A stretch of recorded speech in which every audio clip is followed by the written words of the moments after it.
Bem-vindo a mais um episódio do Enchendo Cash, o seu quadro de notícias aqui do podcast. Eu sou o Matheus. E eu sou o Mauro. E no quadro de hoje, a gente vai trazer as notícias sobre a Neuralink, a nova Siri da Apple, vazamento de dados da Tesla, hackers norte-coreanos, um novo console da Sony e também sobre o The Game Awards 2024.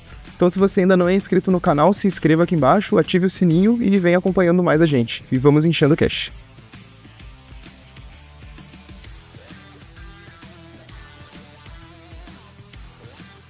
Então vamos ver o que tem de novo na área da IA. Neuralink, de Musk, recebe aprovação para testar chip cerebral no Canadá. A Neuralink, de Elon Musk, anunciou na quarta-feira, dia 20, que recebeu aprovação para iniciar seu primeiro ensaio clínico no Canadá, com um dispositivo projetado para permitir que indivíduos paralisados usem dispositivos digitais apenas com o pensamento. A startup de chips cerebrais informou que o estudo canadense tem como objetivo avaliar a segurança e funcionalidade inicial do implante, que permite que pessoas com tetraplegia ou paralisia de todos os 4 membros controlem dispositivos externos usando o pensamento. O Hospital University Health Network do Canadá disse em comunicado separado que sua unidade de Toronto foi selecionada para realizar o procedimento neurocirúrgico complexo. Nos Estados Unidos, a Neuralink já implantou o dispositivo em 2 pacientes. A empresa afirma que o dispositivo está funcionando bem no segundo paciente do teste. Só no segundo? Só no segundo, o primeiro eu não sei o que aconteceu, cara. Caramba, sumiram com o primeiro. A empresa afirma que o dispositivo está funcionando bem no segundo paciente do teste, que tem usado para jogar videogames e aprender a projetar objetos em 3D. Isso aí eu acho muita loucura. Isso daí é muita loucura pra minha cabeça. Só ia controlar as coisas com a mente. Será que vai chegar agora que os nossos cérebros vão ser hackeados? Imagina, né, cara? É um perigo, né, cara? É um perigo. Eu falei, imagina tu conseguir controlar uma pessoa pra fazer o que tu quer que ela faça pra ti, né, cara? Perigoso. E continuando aqui no nosso tópico de IA, a OpenAI, que é a dona do ChatGPT, apaga evidências de plágio de artigos do New York Times por engano. Então a OpenAI apagou evidências envolvendo um processo judicial por violações de direitos autorais supostamente por acidente. Os dados foram encontrados pelo site do The New York Times e serviam como prova por uma disputa judicial milionária. Em dezembro de 2023, o New York Times acusou a OpenAI de copiar e utilizar milhões de artigos publicados no veículo para treinar seus grandes modelos de linguagem. No processo, o Times destacou respostas do ChatGPT e do Copilot, ambos alimentados por modelos da família GPT, em que os trechos inteiros eram copiados de publicações ou imitavam o estilo literário. A gente falou sobre isso no último episódio, a gente falou sobre arte também, né, cara? Que é mais ou menos essa ideia, né? Tipo, beleza, ele copia o estilo literário, mas quem que não copia o estilo de uma outra pessoa? Enfim. Na quarta-feira, agora dia 20, a OpenAI afirmou que as evidências foram apagadas por engano. Segundo os advogados da empresa, a exclusão foi resultado de um glitch. Olha os bugs aí, né, cara? Na defesa do New York Times, não vê motivos para acreditar na hipótese que foi um bug. A OpenAI tentou recuperar os dados, mas todo o conteúdo salvo está incompleto e não é 100% confiável. Dizem eles aqui que em 19 de novembro, os demandantes perceberam que os dados recuperados não estão na estrutura ou com os nomes originais e não podem ser utilizados para determinar se os artigos do veículo foram utilizados para desenvolver os modelos do réu, alegou a defesa ali da requerente. Para movimentar a disputa judicial, o New York Times investiu $1 milhão, aproximadamente 5,8 milhões de reais, e o veículo espera que a OpenAI seja responsável por bilhões de dólares de danos estruturários pelo suposto plágio. O que faz nesse mundo? Tipo, os caras pagariam agora. Não tem mais prova que a coisa aconteceu ou não, né, cara? Pois é. Não sei o que deixar para os próximos episódios pra ver o que vai acontecer.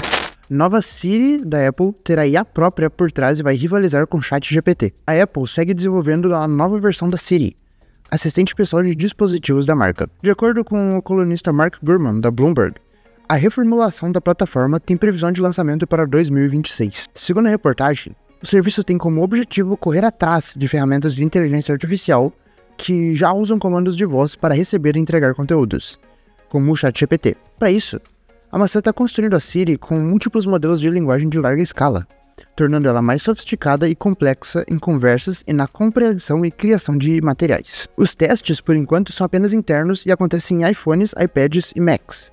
A ideia é que a Siri seja tanto um aplicativo separado, quanto um serviço integrado em toda a interface desses dispositivos, assim como é atualmente. O anúncio da nova Siri deve acontecer junto do detalhamento dos recursos do iOS 19, possivelmente durante a WWDC de 2025, que deve acontecer em junho do ano que vem, seguindo o calendário tradicional da marca.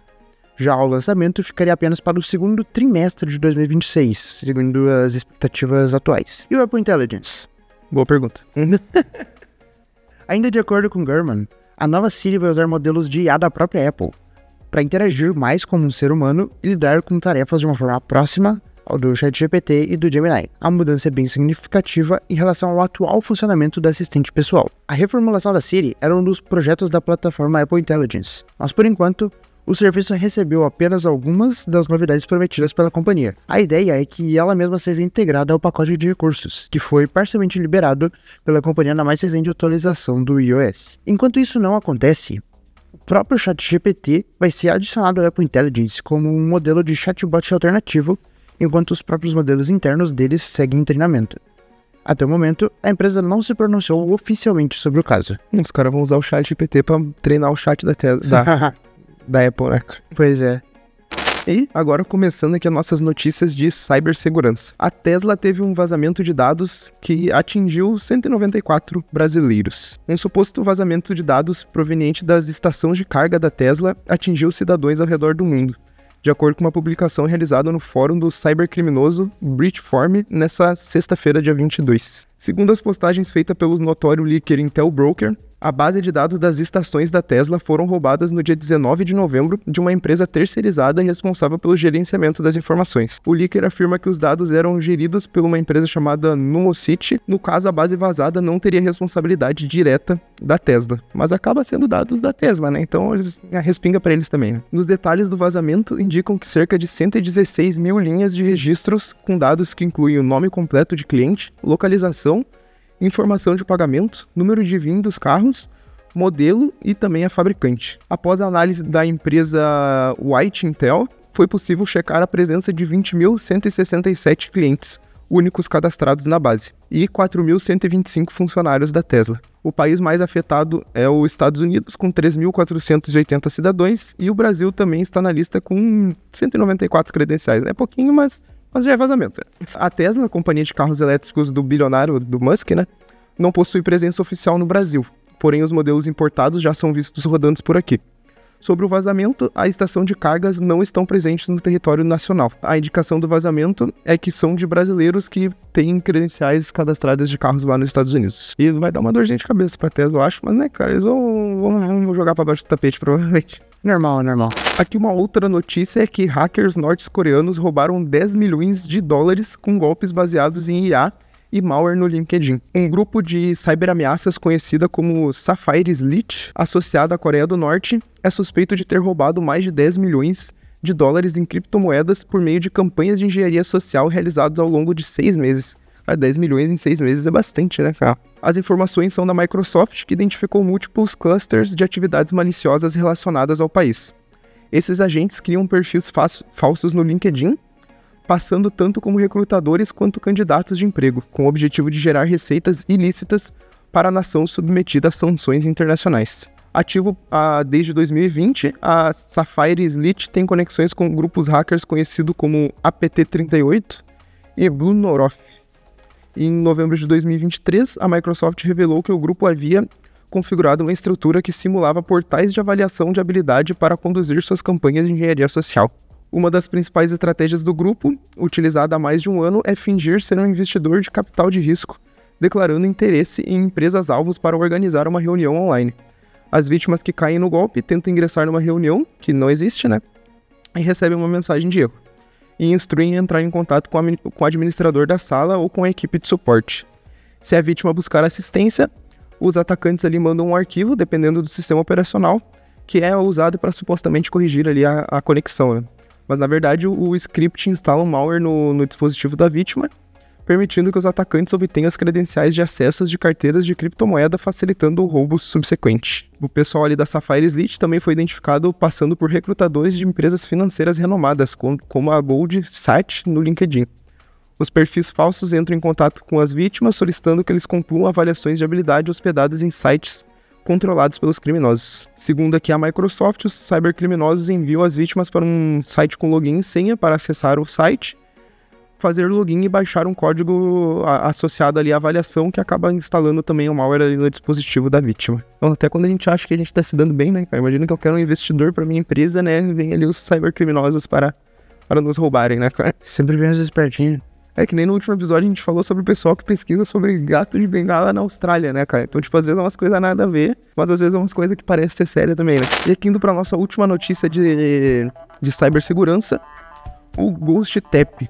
Hackers exploram o NFC Gate para roubar fundos via pagamentos móveis, usando o NFC do celular, né? Os criminosos cibernéticos estão adotando uma nova técnica chamada Ghost Tap para roubar dinheiro em larga escala usando a comunicação por campo de proximidade, que é o nosso NFC dos celulares. De acordo com a Threat Fabric, a técnica permite que os atacantes desviem fundos de cartões de créditos roubados vinculados à plataforma como a Google Pay e a Apple Pay, transmitindo as informações de pagamento no Tap to Pay globalmente em questões de segundos. Diz aqui a Threat Fabric para a equipe ali do The Hacker News que agora os criminosos podem explorar o Google Pay e Apple Pay para transmitir suas informações de pagamento para qualquer lugar do mundo, mesmo sem o seu cartão físico ou telefone.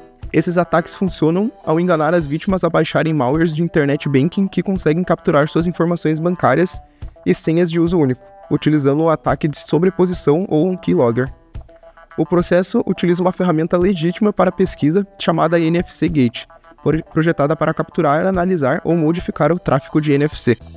Essa ferramenta também permite retransmitir os dados entre dois dispositivos usando um servidor. De acordo com os pesquisadores do Security Mobile Network Lab, na Universidade Técnica de Darmstadt, nossa, difícil esse nome aqui, cara.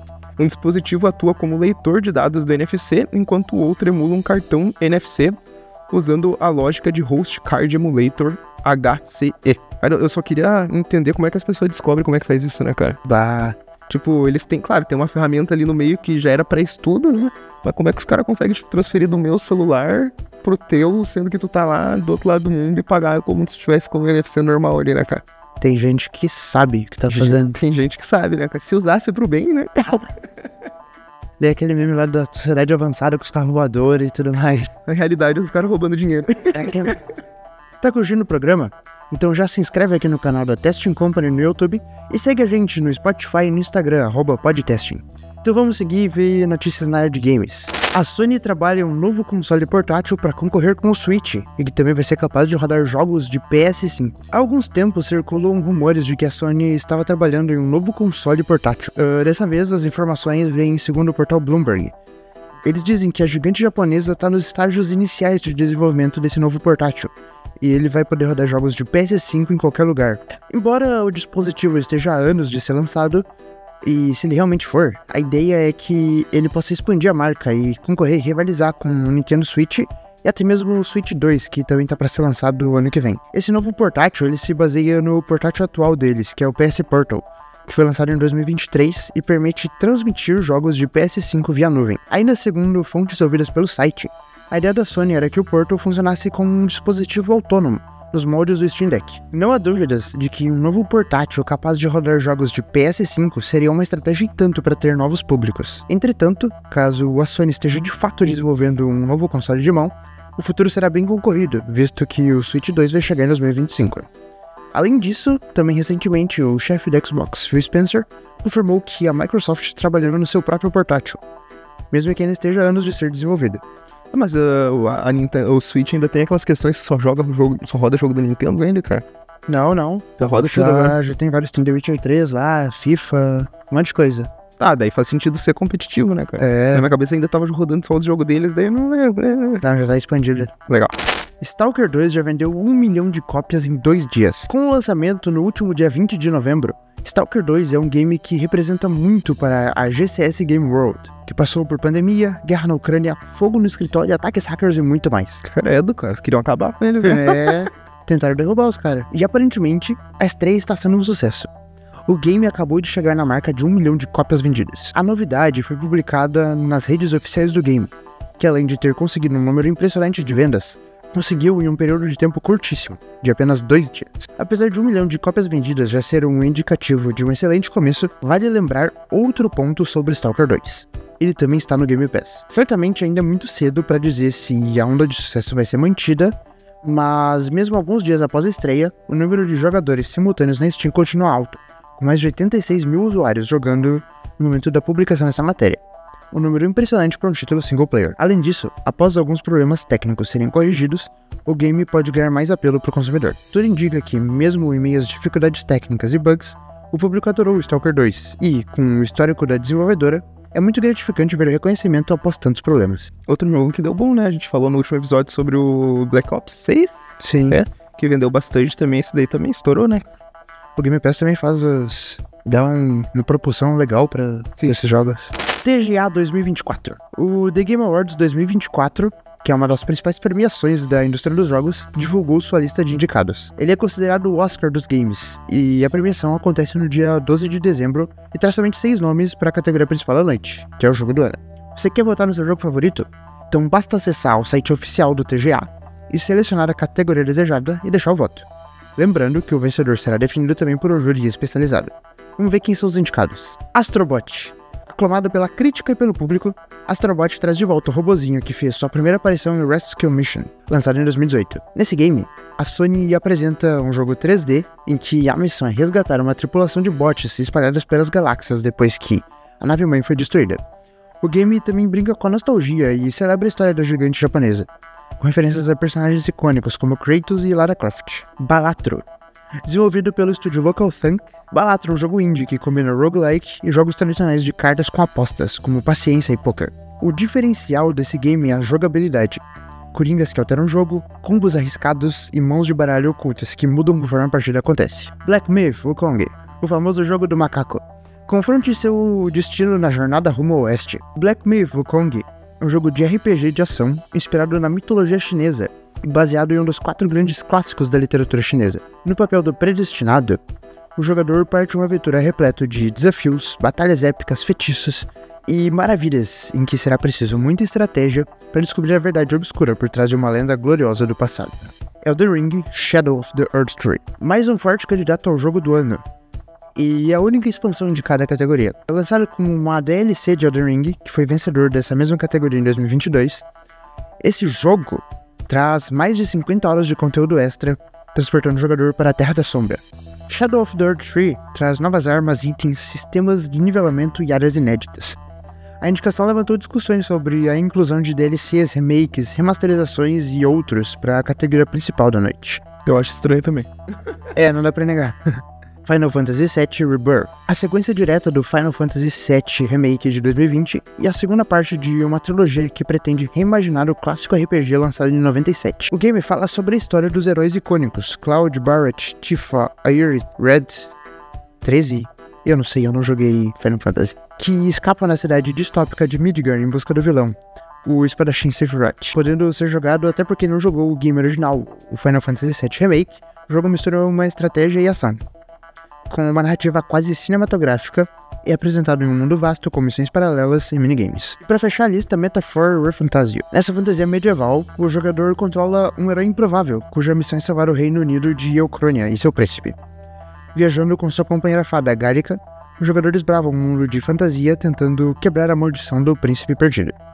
Esse game mistura mecânicas de ação em tempo real com combates por turno em grupos. Um que eu achei muito legal, eu não joguei, mas eu olhei bastante vídeo do Black Myth Wukong, eu achei muito lindo o jogo. Bem parecido com God of War Ragnarok, né, cara? Eu vi bastante gente falando que era bem parecido com God of War mesmo. Eu gostei. E vamos agora para nossas notícias do Brasil. O governo Lula fez 37 acordos com a China, incluindo a Starlink chinesa. Depois do G20 no Rio, o Lula recebeu o Xi Jinping, o presidente da China, em Brasília, assinando 37 atos e protocolos diferentes, sendo um dos mais relevantes o acordo de colaboração da Space Sales, uma empresa que quer competir com a Starlink do Elon Musk. A ideia é que a chinesa trabalhe em colaboração com a Telebrás, com o objetivo de estudar a demanda por internet via satélite em áreas onde não é viável a infraestrutura de fibra ótica. Para quem não sabe, fibra ótica é a internet normal que a gente tem em casa. Acontece que essa parceria não é exatamente para agora, isso porque a Space Sail ainda não tem operação, tendo apenas 36 satélites em órbita. O plano é começar a funcionar em 2026, depois de ter lançado 600 satélites até o final do ano que vem. Só para a gente fazer uma comparação aqui, a Starlink tem mais de 6 mil satélites já em órbita, sendo a líder no mercado de internet via satélite. No Brasil, ela tem 46% da participação no segmento, com 265 mil clientes. Um ponto legal disso daqui dos satélites é que muita gente fala que é ruim ficar jogando muito satélite em órbita, porque na hora que tu vai fazer observação da Terra pra fora, tu vê um monte de outras coisas que não são as coisas que tu quer ver, né, cara? Então imagina 6 mil da Tesla, daqui a pouco 6 mil da Tesla, não, da Starlink, daqui é da Tesla também. Depois mais 6 mil da SpaceX, ou mais 6 mil de outra, daqui a pouco a gente só vai ter satélite em volta da Terra, né? Logo a gente vai virar o show de Truman, né? Cara, todo mundo olhando pra nós, cara. A Meta lançou o aguardado recurso de transcrição de mensagens de voz para o WhatsApp nesta quinta-feira, dia 21. A ferramenta nativa da plataforma processa os textos no próprio dispositivo, o que garante a criptografia de ponta a ponta e a segurança dos conteúdos. Para ativar ou desativar as transcrições de mensagem por voz, o passo a passo é simples. Abra as configurações do WhatsApp, toque em Conversas, ative ou desative as transcrições de mensagem de voz. Depois de ativar as transcrições de mensagem de voz, selecione seu idioma de transcrição. A ferramenta está em fase de implementação global. Por isso, nem todos os usuários receberam atualização ao mesmo tempo. No entanto, alguns brasileiros já relataram o recebimento do recurso de transcrição nas redes sociais. E com a sorte que eu tenho, acho que eu não vou ganhar isso. Eu já demorei pra ganhar a IA, isso aí vai demorar também. Eu também fui conferir agora, quando tu tá falando, eu não tenho opção ainda, cara. Triste. Eles têm seus favoritos. Eu vou ter que continuar escutando áudio de 2 minutos e meio, né? Indo aqui para o nosso tópico de notícias gerais. O El Capitan, o supercomputador mais rápido do mundo.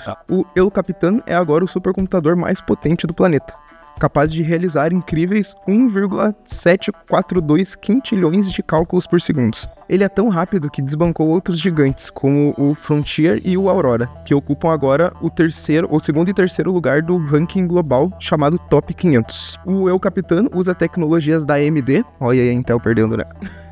Usa tecnologias da AMD, com mais de 11 milhões de núcleos de processamento espalhados entre CPU e GPU. Também conta com 5,4 petabytes de memória. Eu fui fazer o cálculo aqui, cara, é 5 milhões e 400 mil GB de memória, tá? Só pra quem não sabe o que é um petabyte, que eu não sabia do que era também.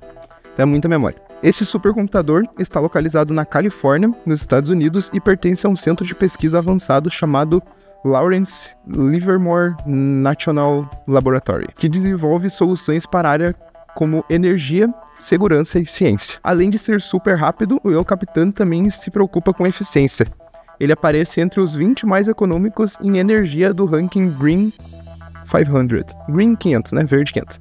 Usando a tecnologia Cray Slingshot 11 para transmitir dados de forma eficiente. Em resumo, o El Capitan é uma máquina feita para resolver problemas científicos gigantescos e acelerar pesquisas que podem mudar o mundo. E ele faz isso numa velocidade que, cara, a gente não consegue nem imaginar, né? Windows 365 Link e novo Mac Mini. Os mini PCs que estão mudando o jogo. A Microsoft e a Apple apresentaram seus novos mini PCs, projetados para oferecer praticidade, alto desempenho e soluções modernas para empresas e usuários criativos. Vamos conhecer um pouquinho da diferença entre os dois. O Windows 365 Link, o mini PC da Microsoft para empresas. A Microsoft revelou o seu novo mini PC, que utiliza o poder da nuvem para rodar o Windows 11.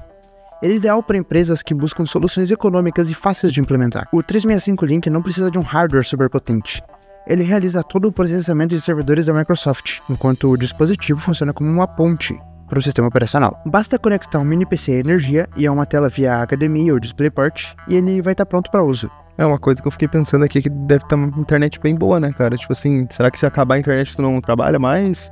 Ou ele meio que baixa da nuvem, deixa rodando local, depois manda pra nuvem de volta, né? Não sei muito bem como é que ele funciona. Pior que isso seria uma coisa bem interessante de testar, né? Saber como funciona, Algumas das principais características dele incluem o Wi-Fi 6E e Ethernet para uma conexão estável à internet. Ele também tem um chip dedicado para otimizar as chamadas no Teams e no WebEx, compacto e leve, ideal para viagens e reorganização de espaços. Ele chega oficialmente em 2025 por $350, que dá aproximadamente R$2.000. Os testes já estão sendo realizados em países como Estados Unidos e Japão, mas o Brasil ainda tá de fora. Normal do Brasil. Normal. No lado da Apple, nós temos a nova geração do Mac Mini, que é ainda menor e mais eficiente. Ele é projetado tanto para tarefas diárias quanto para profissionais que exigem um alto desempenho. O novo Mac Mini é equipado com chips M4 e M4 Pro, que prometem até 2,2 mais desempenho gráfico que o M1. Também compacto, com cerca de 12 cm de largura e profundidade, é perfeito para quem precisa de um desktop que economize espaço. Quais que são os diferenciais entre os modelos? O Mac Mini com o M4 ele é ideal para edição de vídeos, desenvolvimento de software e tarefas criativas para o dia a dia, enquanto que o Pro, que tem o M4 Pro, é projetado para áreas de design 3D e inteligência artificial, com a nova interface Thunderbolt 5 para velocidades incríveis de transferência. A Apple também reforça o compromisso ambiental com materiais reciclados e alta eficiência energética em seus dispositivos. Só que pra caráter de curiosidade, eu fui pesquisar os preços, porque já tem o Mac Mini M4 para venda no site da Apple. O mais básico deles, né, que é com 10 núcleos de CPU e de GPU, e 16 GB de memória RAM e 256 de SSD, tá por R$ 7.500. Então eu achei que estaria mais caro, na minha opinião, eu achei que estaria mais caro. E o Mac M4 Pro, esse tá caro, que daí ele tem 12 núcleos de CPU, 16 núcleos de GPU, 24 de RAM, 512 de SSD, daí tá por R$17.000, bagatela. Aqui, ó, e à vista 10% de desconto com frete grátis. Rapaz, mas pior que é quase aquilo que eles falam, que vale mais a pena ir pra lá, comprar lá e voltar. Além de brinde de jogar viagem. Joguei a viagem, dá uma conhecida lá, né, cara? Vai lá no Pier de Santa Mônica, pra quem gosta de GTA, né, cara? Vai lá dar uma olhada.